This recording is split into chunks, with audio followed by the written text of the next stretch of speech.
It's been a week since I unboxed the AirPods Max 2, and I've worn these things on outdoor walks, editing videos, and watching TV at night when my wife was sleeping. So after a week of using, let's talk about the comfort and that breaking in period. We'll also do a deep dive into the lossless audio and a few dad hacks and tips I discovered. But I gotta keep it real and discuss a few things that are still driving me crazy. Let's get into it. The unboxing experience was typical Apple, premium and minimal. That's one thing that Apple has really nailed. I still get excited when I get the box and I get to open it. Not too many things in the box, but it always has a great layout. But the real question is, how do they feel after 20 plus hours of use? So there's the breaking in period. The first day, these clamped down on my head pretty good. That's one thing about these things. They're heavy headphones, 386 grams. But by day 4, the net mesh canopy and the memory foam ear cushions really started to mold to my head. One possible issue is the headphones can cause some sweating.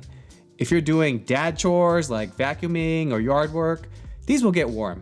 They aren't breathable like some open back headphones. But overall, they are the most comfortable heavy headphones I've used. Still won't be using them for intense gym activities, but for everyday use, I can go a few hours before I need a couple-minute break. One of the perks of buying these from Best Buy was getting 3 months of Apple Music for free.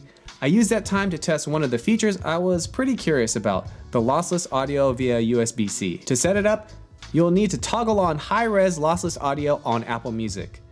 Go to the settings, then music, then audio quality, then lossless, high-res, lossless, then toggle it on. This doesn't work over Bluetooth. You have to plug it in using the provided USB-C cable. I listened to Thriller by Michael Jackson and Hotel California by the Eagles as suggested by Google. The reason for picking these songs is because they contain complex layers of sound and a wide dynamic range that can get lost in some standard formats. The clarity is good and it's hard to explain. Things are separated and you get a fuller sound. I'm no audiophile, but even I can notice a significant difference. It's like a new instrument or sound that you don't hear in the non-lossless version. For Thriller, it's almost like another version I haven't heard before. So being a casual listener, will I continue my Apple Music subscription after the free 3 months? Nah, I don't think so. But for now, it's cool and I do appreciate the boost in sound and quality. The H2 chip does a beautiful job handling that high bitrate data. Let's go over some tips and tricks. If you're new to the Max headphones, controls are simple, but there are a few pro moves you should probably know about. The digital crown is super sensitive, so be careful with that. I've accidentally blasted my ears with the volume just by touching the crown on the headphones. Then there's a button at the top of the headphones. If you press the noise control button, it'll cycle between ANC and transparency mode. But you can also customize this in the menu to include a neutral mode if you want to save a bit of battery.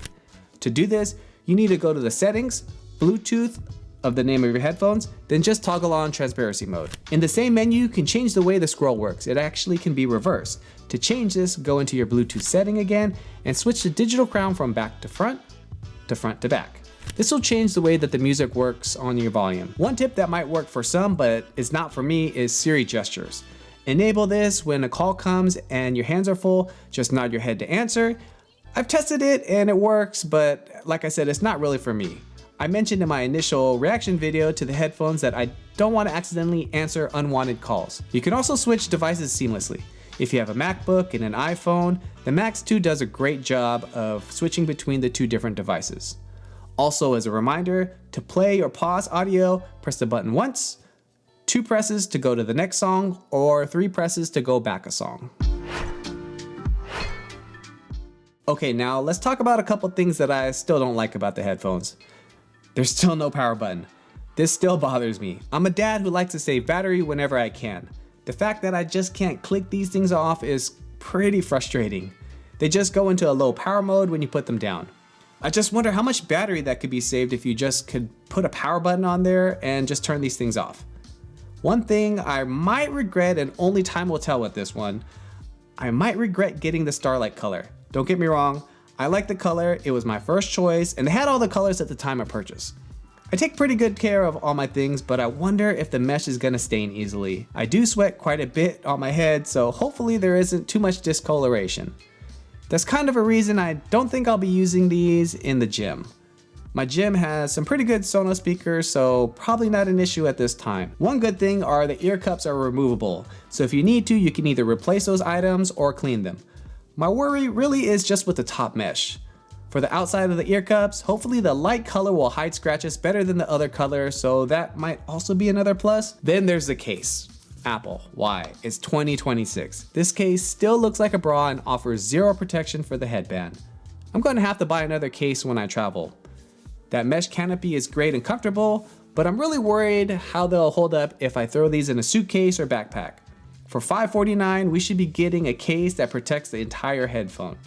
And honestly, the aesthetics of the case don't really appeal to me. I feel like they should have come out with something a little more stylish. The headphone shapes have really grown on me, but the case, man, I don't think I'll ever like those. So my advice would be to buy a third-party hard shell case from Amazon or through another website. It's the only way to travel safely with the headphones. So 1 week later, do I regret picking these things up for $549? I'll say no. Even with the annoying case and the lack of a power button, the sound quality and the transparency mode are simply the best in the business.